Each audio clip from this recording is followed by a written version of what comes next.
Welcome back to the show. From the Soapbox to the Stage, I'm your host, Bill Corbett. Now, if you're just tuning in, I created the show to interview top speaking professionals and get them to share tips for helping aspiring speakers, as well as those who've already stepped onto a stage, how to move from public speaker to professional speaker. It's not just about having speaking talent. It's also about incorporating speaking effectively into your business marketing plan.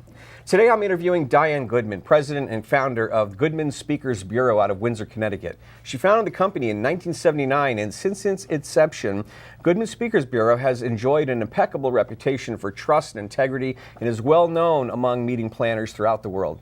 Diane has earned her professional designation as a CMP, Certified Meeting Planner, and she is an active member and volunteer for several associations within the meeting planning industry. Thank you for staying through the break. My pleasure. So I've asked you to share with us some tips that would be of benefit to people who can, well, we can always use tips no matter who we are. Sure. And so one of the first ones that you mentioned was you've got to have good video, at least one good video promotional clip. Tell me more about that. Well, it's sort of good news, bad news in some ways, because the video has become the marketing tool.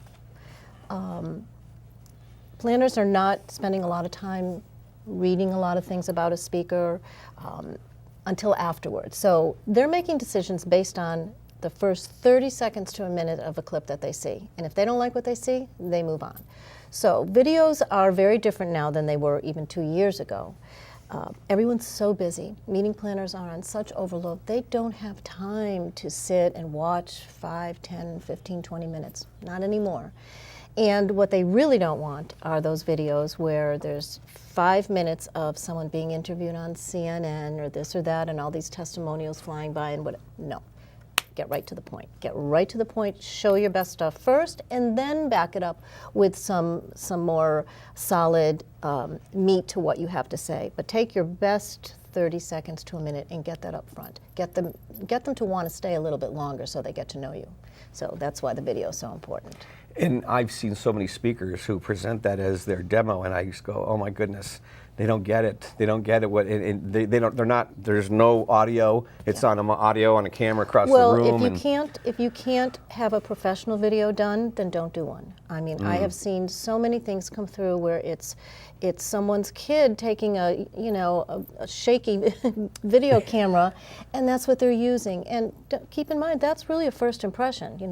Never used to be, but it is now. That is the first impression. So you better make sure it's done professionally. The audio, you're absolutely right. Oftentimes you can't hear it, and so yeah, it might be a great, beautiful video, but you can't. The sound is all off. So you're absolutely right. So spend the money. If you do nothing else, spend the money on that professional. That's right. If you want to be a speaker, you will put your money on the video. Exactly. And you're so right. And I think but speakers forget there's two types of audiences. Mm-hmm. We want the meeting planner to pick us up, so you've got to have the 30 seconds, the 60-second video. But I think a lot of times they're making them for their audience, their customers, because the customers want to see the testimony. The customers want to see them being interviewed, but not the meeting planners. And you have to separate that, right? Right. Yes. Absolutely. All right. So you also say a professional website. Of course, this is the age of the internet, and we've got all got websites. Any tips, short tips on the website? Make it user friendly. Make it about the client. Don't make it about you. Too often speakers are all about them and how wonderful they are and all those things. And you know what? That's not what it's about. This business is about helping people, helping clients, helping people move forward through change, whatever it might be. It's not about you. And too often I've seen too many speakers just kind of go that route of talking about themselves and not saying, how can I help you? What are your issues? These are my strengths. This is my expertise, And so that's a very important thing in terms of personality, character that I look for when I'm looking to work with speakers. If I don't hear them asking me a lot of questions about the client, if they only just start talking about themselves, not a good sign. Sorry. Might be a tip. And of course, I book speakers for our Hartford Springfield Speakers Network, and I love it when a speaker says, what can I do to help make your event a success? Exactly. They're already, and I'm thinking, wow, it's about me? It should be about me, and that's great, but you're right. There are some speakers who haven't gotten out of their own head and realize it's so important. Let's talk a little bit about the Speakers Bureau. Sure. If for the viewers who are watching the show, speakers want to or would like to work with the Speakers Bureau, what should they do? How should they get started? Well, first of all, they shouldn't even think about working with a bureau until they really are at a point where they are speaking full-time. If you want to be a professional speaker and you really are committed to that, you need to be speaking full-time for a couple of years before a bureau really is going to have any interest in you. Unless you are some kind of superstar or whatever, then people are asking about you. It doesn't necessarily mean they're a good speaker, but at least their name is being thrown out there amongst people. But really, that's the first thing. Make sure that you are ready, because bureaus, keep in mind, there's thousands and thousands of speakers out there. So we want to make sure that those that we're going to work with are professional, have been doing it professionally, understand the business, are willing. For me, what I look for, as I said, speakers have got to show me and prove to me that they are willing to do whatever it takes to make that client happy. And if they're not willing to have conference calls, if they're not, maybe even more than one, sometimes 3 or 4, there are some clients who, they just want to make sure it's going to be perfect. If a speaker said, I don't have time for that, that says to me you don't really care. I have to feel and see the passion that they really do care and want to make a difference in someone's life or a company's life.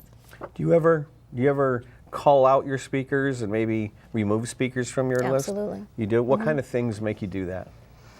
When I find out they've not behaved appropriately at an event, when they are have an attitude of some sort where it's more about them than the client, that's just not, like I said, there's so many wonderful speakers out there. I don't have any interest in working with those that don't care.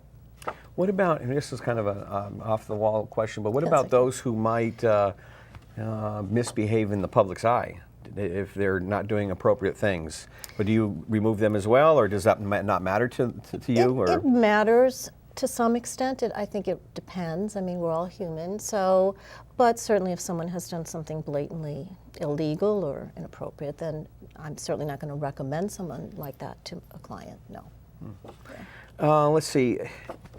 Any speakers that you've worked with had any nightmare situations happen to them that come to mind for you, or any amazing incidents that, and you don't have to mention names, of course. No.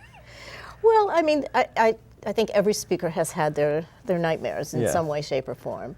I think from one of the things I remember, it's more on a client side, that there was an issue that happened that involved speakers, but there was a client who had hired 5 speakers, huge meeting, thousands of people, and 4 of them they had secured through us. 1 they went with another bureau. And I got a call on a Sunday morning from the meeting planner in a panic that the speaker did not show up the night before. They were supposed to speak at 11 o'clock on Sunday morning, and the bureau was nowhere to be found or couldn't reach anyone, no emergency numbers. Could I help them? This was at 8 o'clock on a Sunday morning. Oh my goodness. Well, it happened to be in Orlando, and I happened to have a really wonderful relationship with a speaker by the name of John Cassis, who I adore. And I know he lives there. I took a chance and called him up on a Sunday morning. He was sitting having his coffee on his deck there in Orlando in Florida, and he was there within an hour. Is that and right? He just, standing ovation, the whole thing. So, Wow. Our industry is about relationships. Yeah. It's about people. It's about trust, as I said. That's what this business is about. And I look at it as a 3-way proposition. You're a speaker, I'm a bureau, and we have a client. How are we going to make sure that we are doing everything we can to make sure that that program is going to exceed their expectations? That's always my goal, is to exceed expectations. Can speakers work with only one bureau? No. They can. They're free to. Free to. You work with all the bureaus that they want. Mm-hmm. Yep, they sure can. And there's different kinds of bureaus. You'll have the bureaus who specialize mostly in political people or high-level celebrities, whatever. So, pick and choose, your comfort zone, ask a lot of questions. You want to make sure that the bureau is going to take time to get to know you and understand really where the best fit for you might be. It is a very time-consuming business. And you say one of the tips that you have for speakers is be easy to work with. Yes. What does that mean? Be nice. No. Easy to work with. Say yes. Don't say no. If they ask you to do something, say yes. You know, what we've tried to do, and again, this will make a determination as to how much we might be promoting a speaker, is if we know that a speaker is willing to do whatever that client is asking. Do they want a little video clip they can put internally to send out to invite people to the conference? Do they want an article? Do they want whatever they might want? Do they want them to go to the dinner? I know you don't always like to go to the dinner, but it's important to them. So it's finding out what's important to the client, and the speaker saying, sure, I can do that, and making it easy. And when you get there, being easy. I can't tell you how many times the client calls the next day and says, what was that all about? Didn't like the way the tables were set, didn't like this, didn't like that. No, it's not your meeting. I've only got a couple seconds Okay, left, but sorry. no, that's right. Do you use evaluations? Or do you call personally the client and say how? I call personally. Say how it went. I sure do, because you know what? People will say things over the phone that they may not put in writing. Ah, very good. Yes. Well, thank you so much for coming Thank out, you, Diane. Bill. It was It's great been a meeting pleasure. you. Thank you so and, much. And good luck to you with your bureau, and I hope it you. continues to grow strong and Thank you. all the great speakers you've got. Thank you. On today's show, we met Diane Goodman, president and founder of Goodman Speakers Bureau. Her primary tip for us was to have at least one well-produced video and make it good.